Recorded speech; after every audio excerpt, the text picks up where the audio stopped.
What would you do if you returned home after months of hell and discovered that, for all intents and purposes, you never existed?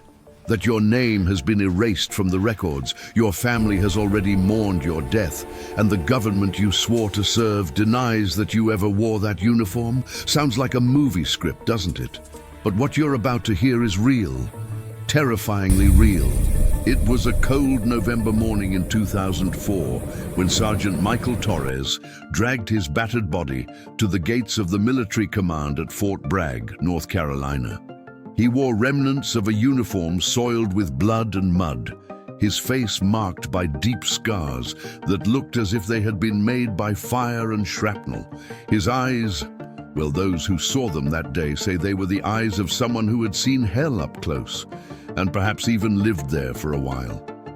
Michael knocked on the command post door, expecting to be received as a hero, or at least as a survivor. Stay with me until the end, because what happened next will make you question everything you think about loyalty, sacrifice, and how we treat those who fight for us.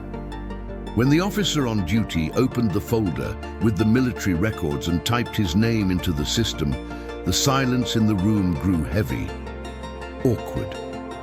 The officer looked at Michael, then at the computer screen and back at Michael. And then he said something that would destroy any man. "Sergeant Torres, our records indicate that you have been dead for 8 months, killed in action. Your family has already been notified.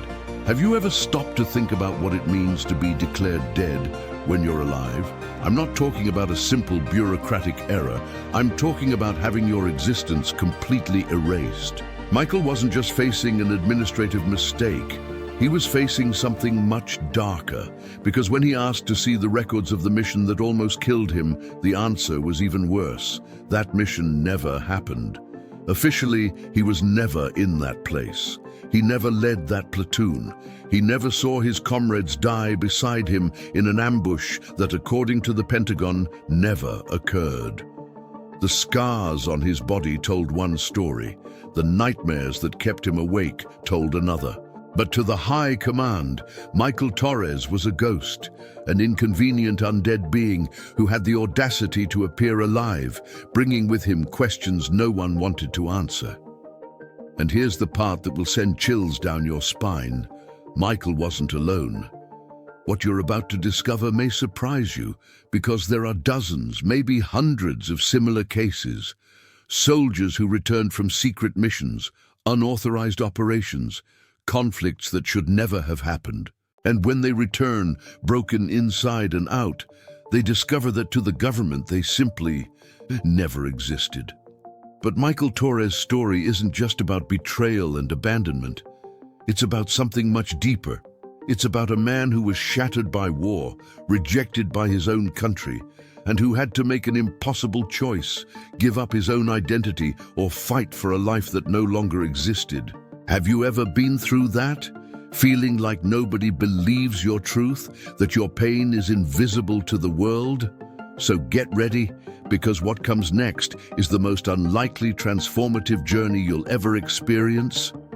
A story of rebirth that begins exactly where it should have ended. What follows is the most unlikely journey of transformation you'll ever experience. A story of rebirth that begins exactly where it should have ended. But before we continue, I need to pause here for an important reason. Look, I know that requests to like and subscribe might seem automatic, the kind of thing every content creator says. But let me explain why this really matters right now. Stories like Michael Torres's, stories of forgotten soldiers, of lives transformed by pain, of people who were reborn when the world had already given up on them. These stories need to be told. They need to reach those who most need to hear them. And that's where you come in. When you like this video, you're not just pressing a button. You're telling the algorithm, YouTube, the world, this story matters. These lives matter. You're helping this content reach that veteran who's fighting in silence, that person who feels invisible, someone who needs to believe it's possible to rise from the ashes. Your like is a vote of confidence. And I'm not exaggerating when I say it makes a real difference. And the comments? Man, that's where this community comes alive. If this topic resonates with you, leave a comment below about what has touched you the most so far.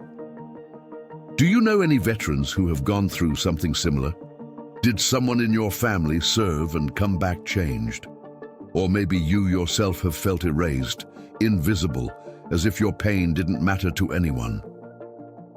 Share with us, because each comment creates a support network, a chain of empathy that transforms this space into something bigger than just a video. Your participation here is what makes this channel grow and reach more people with this kind of content that truly transforms, that truly matters. And if you want to keep hearing stories of lives transformed by pain, of people who found strength where no one imagined it possible, then subscribe to the channel now and activate the notification bell. Because every week I bring you real stories of rebirth, of improbable overcoming, of soldiers, of survivors, of ordinary people who did extraordinary things. You won't want to miss it. Now, let's get back to Michael Torres, because what he did when he found out he officially no longer existed will leave you speechless. Now let's get back to Michael Torres, because what he did when he found out he officially no longer existed will leave you speechless. But to understand the magnitude of what happened to him, we need to go back in time. We need to know who Michael really was before all this, because that's the part that hurts the most. He wasn't a super soldier. He wasn't an action movie hero. Michael Torres was an ordinary guy, born and raised in Springfield, Missouri, one of those small towns where everyone knows everyone, where you grow up playing baseball in the summer and helping your dad fix the car in the garage. He was the kind of man who believed in simple things: family, duty, honor. Michael was 23 when he enlisted, newly married to Sarah, his high school sweetheart. She was 3 months pregnant with their first daughter, Emma. And look, I know it's easy to romanticize these stories, but the truth is that Michael didn't enlist out of blind patriotism or the thrill of war. He enlisted because he truly believed he was doing the right thing, that he was protecting the future of his daughter, who wasn't even born yet, that he was serving something greater than himself. That was his dream: to serve with dignity, return home, build a peaceful life in Springfield, teach Emma to ride a bike, grow old alongside Sarah. The farewell was like so many others you've seen. Sarah crying at the airport, holding her growing belly. Michael promising he would return, that he would take care of himself, that in a few months he would be back to meet his daughter, and he believed it completely. In his eyes that day, according to Sarah's later account, there was hope, there was certainty. There was a bright future waiting on the other side of that temporary sacrifice. He was like any of us, someone who trusts promises, who believes in the system, who thinks that if you do your part, the world will do its part too. But the world had other plans for Michael Torres, and those plans began to unfold on a sweltering July night in 2003, in a place that officially doesn't exist on any map. Now I want to delve even deeper into this, because what happened on that mission is key to understanding the impossible transformation that followed. Michael was part of a special operations unit that was assigned to what they called a low-risk intelligence mission. Low risk. That expression is almost a cruel joke when you know the rest of the story. They were sent to a mountainous region on the border between two countries that I won't name here, because to this day, the records of that operation remain classified. The mission was simple on paper: intercept communications, confirm the presence of high-value targets, and leave undetected. It was a ghost operation: enter and leave as if they had never been there. The problem is that someone somewhere in the chain of command had incorrect information, or worse, had correct information and sent those men there anyway. The ambush happened on the third night. Michael remembers the sound before anything else: the whistling of the mortars cutting through the warm night air. Then the earth exploding around them. Then the screams. My God, the screams. Can you imagine what it's like to see your comrades, men with whom you shared laughter and fear, men you consider brothers, being torn apart around you? Michael saw Private Jenkins, 20 years old from Dallas, lose both his legs 3 meters from him. He saw Sergeant Ramirez, a father of 2 boys, take a bullet to the chest and fall without even having time to scream. The chaos of that night is something words can't fully capture, but I'll try. Imagine the smell of gunpowder mixed with blood and burnt earth. Imagine the metallic taste in your mouth when you bite your tongue from clenching your teeth so hard. Imagine the heat of the explosions so intense you feel the hairs on your arms singeing. And in the midst of all that, the feeling of complete abandonment because they requested air support, they requested medical evacuation, they requested any kind of help. And the radio went silent. Nothing. As if they were screaming into the void. Of the 12 men who went on that mission, only Michael survived the first night. And to call that a survival is a cruel understatement. He took shrapnel to the face and left arm. A bullet went through his right shoulder. He had such a severe concussion that he couldn't stand without vomiting. And he was alone, completely alone in hostile territory, surrounded by enemy forces who were actively searching for survivors to execute. What happened over the next 2 months is a survival story that defies all logic. Michael spent the first few weeks crawling through ravines and caves, drinking water from muddy puddles, eating roots and anything that looked remotely edible. He treated his own wounds with torn rags from his uniform and dirty water. The infection in his shoulder became so severe that he had a raging fever for days. He told me later, in one of the few interviews he gave, that there were times when he no longer knew if he was alive or dead. Whether this was reality or if he had already died in the ambush, and this was some kind of personal hell. The hunger was brutal, not the kind of hunger you feel when you skip lunch. I'm talking about the kind of hunger that makes your body start consuming itself, the kind that makes your ribs so prominent they ache when you lie on the hard cave floor, the kind that makes you consider eating insects, tree bark, anything. And Michael did all of that.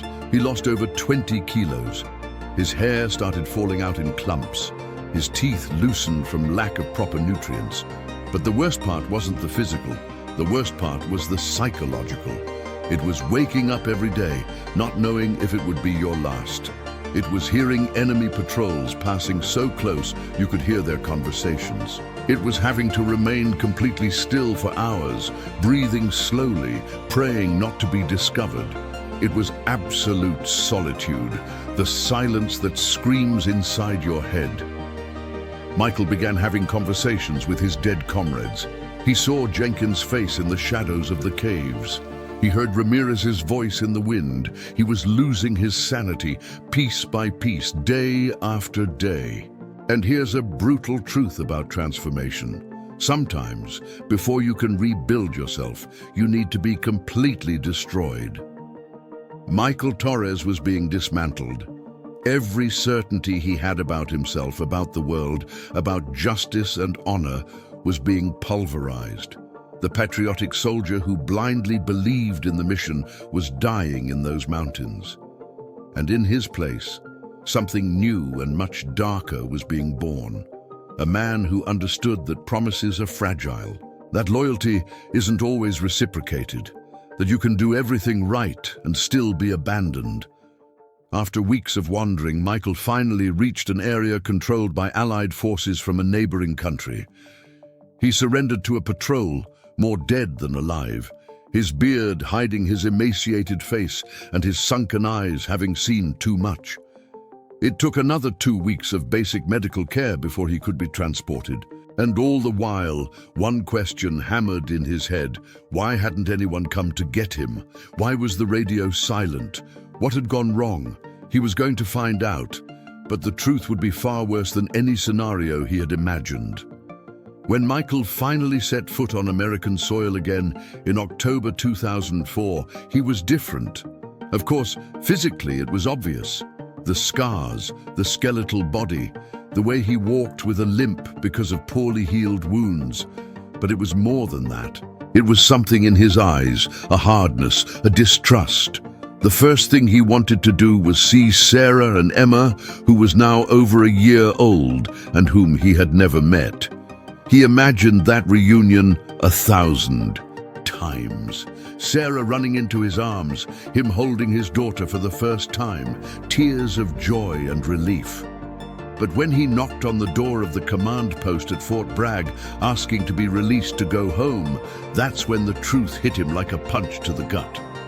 The officer looked at him as if he was seeing a ghost, and then came the sentence that would shatter whatever was left of the old Michael. Sergeant Torres, according to our records, you were killed in action in February 2004. Your family has been notified. Your wife has received death in command benefits. Michael thought it was a mistake. It had to be.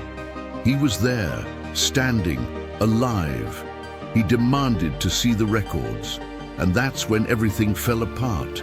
The mission in which he almost died, the ambush that killed his brothers, the 2 months of hell surviving alone, none of it officially existed.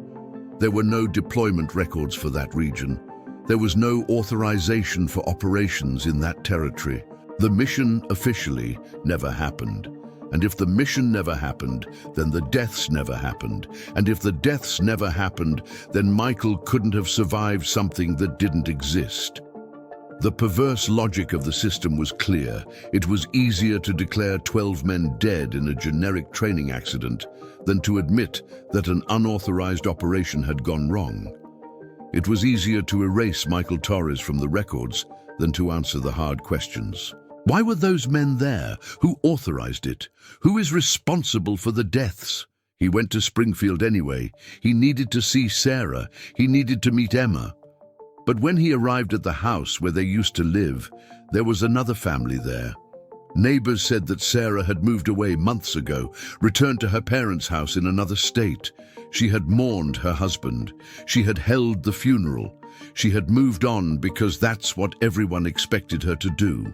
How can you blame a woman for rebuilding her life when they tell her her husband is dead? Michael got the address and drove the 6 hours to the small town where Sarah's parents lived. Every mile of that trip was torture. What would he say? How would she react? He had rehearsed 1,000 versions of that conversation in his head, but nothing could have prepared him for what happened. When Sarah opened the door and saw Michael standing there, she didn't run to hug him. She froze.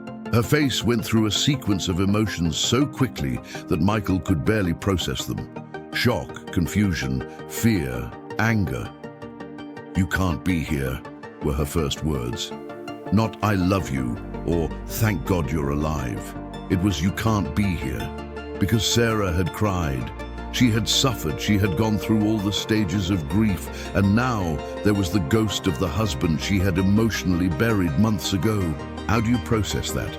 How do you explain to your mind that the person you accepted as dead is alive in front of you? The conversation was devastating. Sarah was confused, scared, overwhelmed. She had a 1-year-old daughter to care for. She had just begun to rebuild her life. And now this. The government said Michael was dead. The records said he was dead. Everyone said he was dead. But there he was, scarred and with impossible stories about secret missions and ambushes that officially never happened. Can you understand her position? How can you trust someone when everything around you says that person shouldn't exist? Emma, the daughter he never knew, began to cry when she saw that strange, scarred man trying to approach her. She didn't recognize him. How could she? To her, he was a terrifying stranger. And that broke Michael in a way that not even the ambush had managed to. He had survived literal hell to meet this child, and she was afraid of him. The following days were a deeper and deeper descent into the abyss. Michael tried everything. He went to different military offices, different departments, trying to prove he was alive, that the mission had happened, that his comrades deserved to be honored. But doors slammed in his face. People looked at his documents and said there was some error in the system. Lawyers said that without official mission records, there was no case. Even veterans organizations were confused about how to help a man who technically no longer existed. And then came the darkest part. The government not only denied the mission's existence, they began suggesting that Michael was mentally unstable, that perhaps he had deserted, that the scars could be from anything, that he was fabricating this elaborate story for psychological reasons. They were trying to paint him as crazy, as someone who couldn't be taken seriously. And the more Michael insisted on the truth, the more unbalanced he seemed in the eyes of the authorities. Sarah's situation only worsened. She was torn between what her heart wanted to believe and what all the official evidence said. She loved Michael, or at least she loved who he had been. But this man in front of her with empty eyes and traumatic stories, this was not the Michael she knew. The Michael who went to war was full of hope and ideals. This Michael who returned was broken, distrustful, and carried a darkness that frightened her. His old friends, they drifted away. Some thought Michael was lying. Others simply didn't know how to deal with the bizarre situation. How do you act around someone everyone thought was dead? It's uncomfortable. It's strange. It's easier to just walk away, and that's what they did. Michael began having nightmares every night.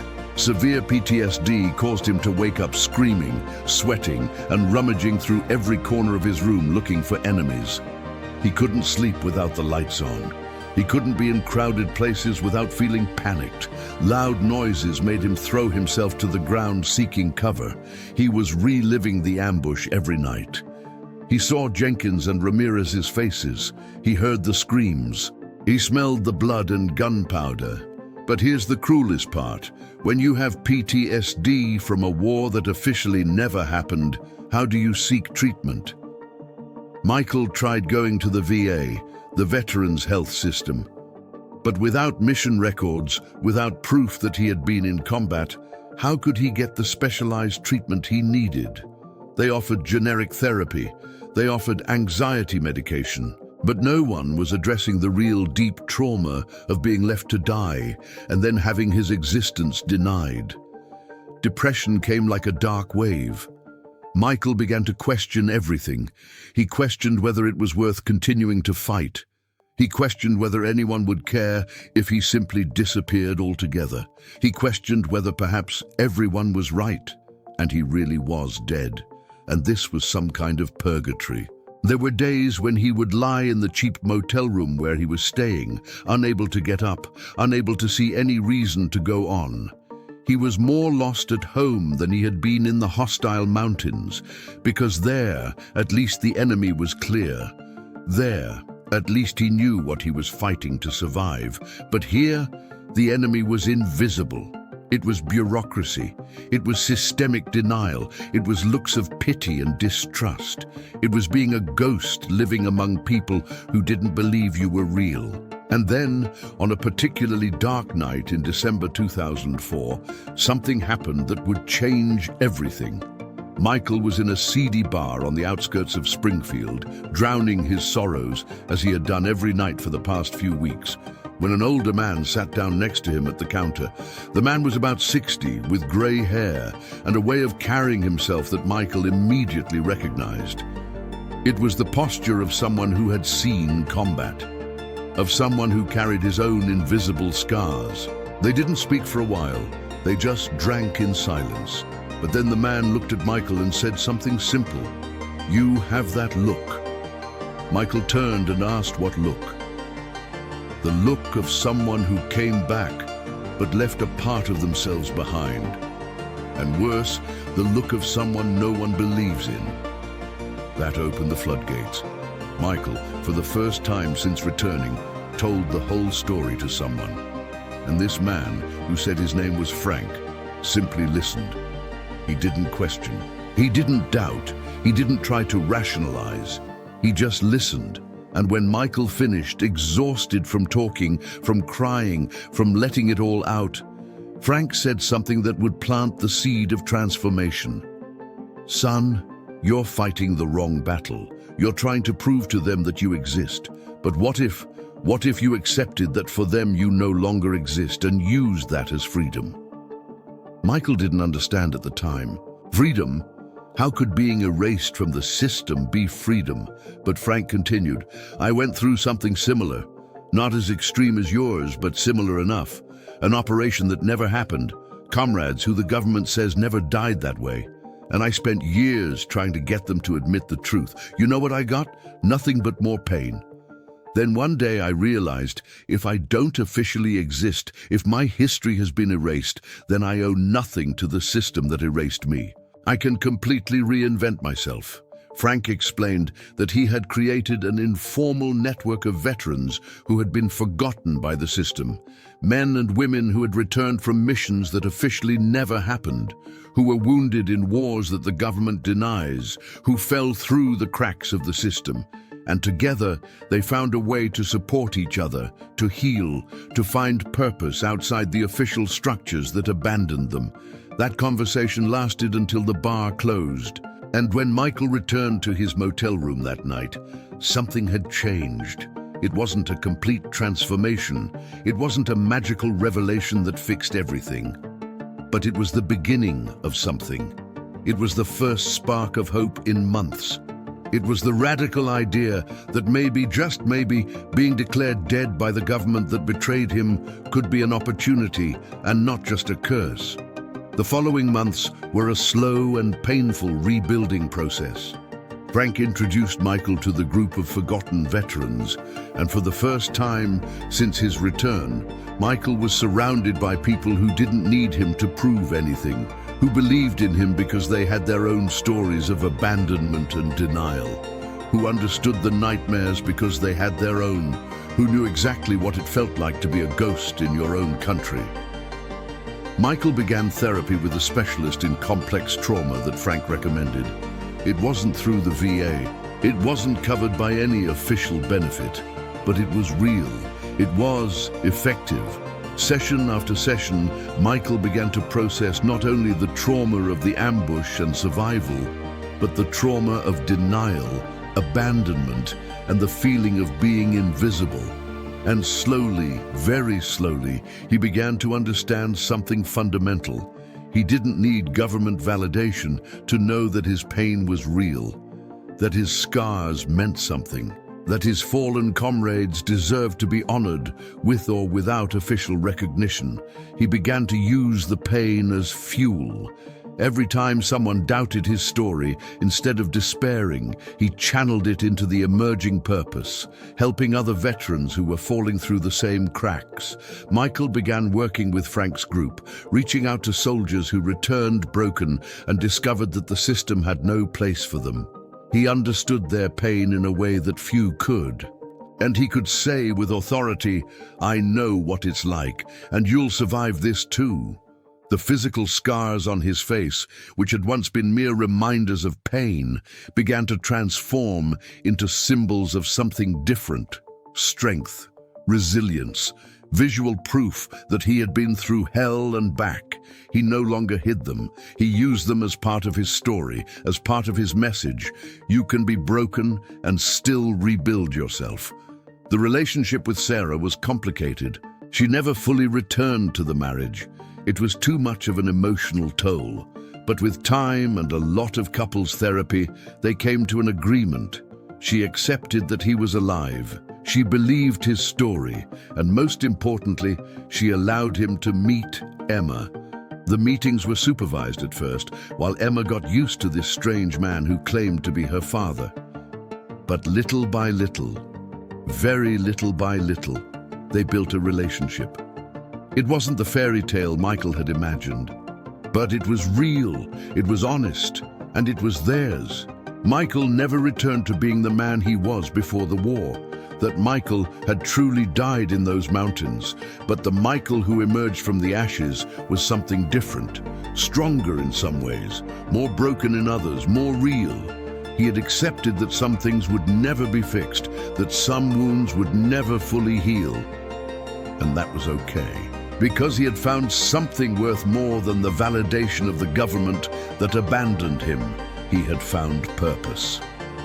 In 2008, Michael and Frank, along with some other veterans from the group, officially founded a non-profit organization called the Forgotten Battalion.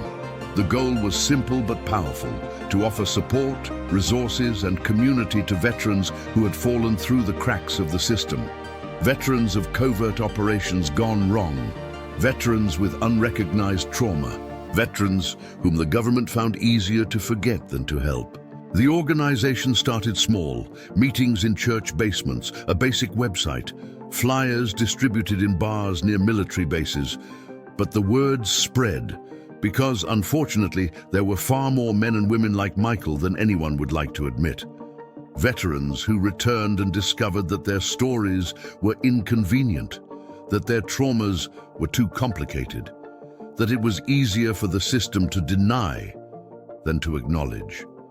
Michael became the face of the organization, and ironically, his story of being officially declared dead became the most powerful tool for attracting attention. Journalists were fascinated. How could someone be dead on record, but alive, giving interviews? Local radio programs began inviting him. Then, bigger programs. Each appearance brought more veterans out of the shadows, saying, "This happened to me too," or "I know someone who went through this." He couldn't get the government to admit the truth about his mission. The records remain classified to this day. Officially, he's still dead, but he used that. He turned the government's attempt to erase him into a platform to amplify voices they tried to silence. "They wanted to make me disappear," he said in lectures. "So I decided to reappear louder than ever, bringing all the other forgotten voices with me."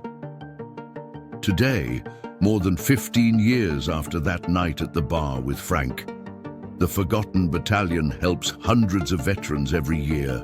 They offer veteran-led support groups, connect people with specialized mental health professionals, help navigate VA bureaucracy, and most importantly, provide a community where forgotten veterans know they are not alone, that their stories matter, that their pain is real, with or without official recognition.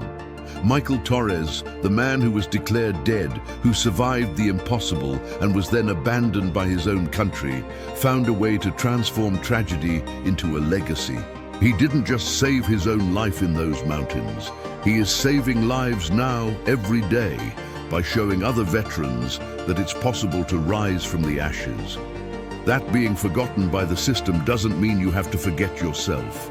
The scars on his face are no longer just war wounds.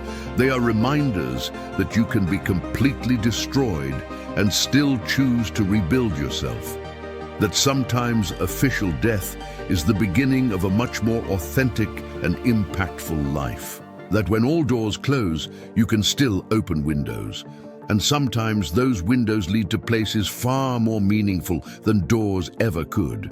But here's what few people know, and what's perhaps most disturbing about this whole story. Michael Torres is not an isolated case. He's just the most visible. The truth the government doesn't want you to know is that there are dozens, probably hundreds, of similar cases. Soldiers sent on operations that never happened. Missions in places where we officially shouldn't be. Operations that, when they go wrong, are more convenient to deny than to explain. Some data we've managed to gather through investigative journalists and leaked documents suggests that in the last 2 decades alone, more than 200 American soldiers have been declared dead or missing under circumstances that don't match official records. 200. That's a conservative number. The reality is probably much worse. And how many of them returned, like Michael, only to discover that officially they no longer exist? How many are fighting alone now, without the luck of finding a Frank in a bar, without the strength to create a movement? The military system, by its very nature, sometimes prioritizes secrecy over lives. It prioritizes plausible deniability over accountability. And the costs of this are paid by men and women like Michael Torres. Men and women who believed in the promises, who wore the uniform with pride, and who discovered that loyalty isn't always a two-way street. And look, I'm not saying this to make you lose faith in everything. I'm not saying every veteran goes through this. Most don't. Most serve with honor and are honored in return. But those who fall through the cracks, they need voices, they need attention, they need their stories to be told, even when the government would prefer they remain silent. Michael's story teaches us something profound about the nature of transformation. It doesn't come when things get a little difficult. It doesn't come when you face normal obstacles. True transformation, the kind that redefines who you are at the most fundamental level, comes when you are completely shattered, when everything you believed in is challenged, when you lose not only what you have, but who you thought you were. Michael lost his official identity. He lost his marriage as it was. He lost his companions. He lost his faith in the system. He even lost the basic right to be recognized as alive. And it was precisely this total loss that created the space for something new to be born. Something stronger, something more real. Something more meaningful than he would ever have discovered if he had simply returned home and resumed his normal life. And no, I'm not romanticizing trauma. I'm not saying what happened to him was good. It was horrible. It was unfair.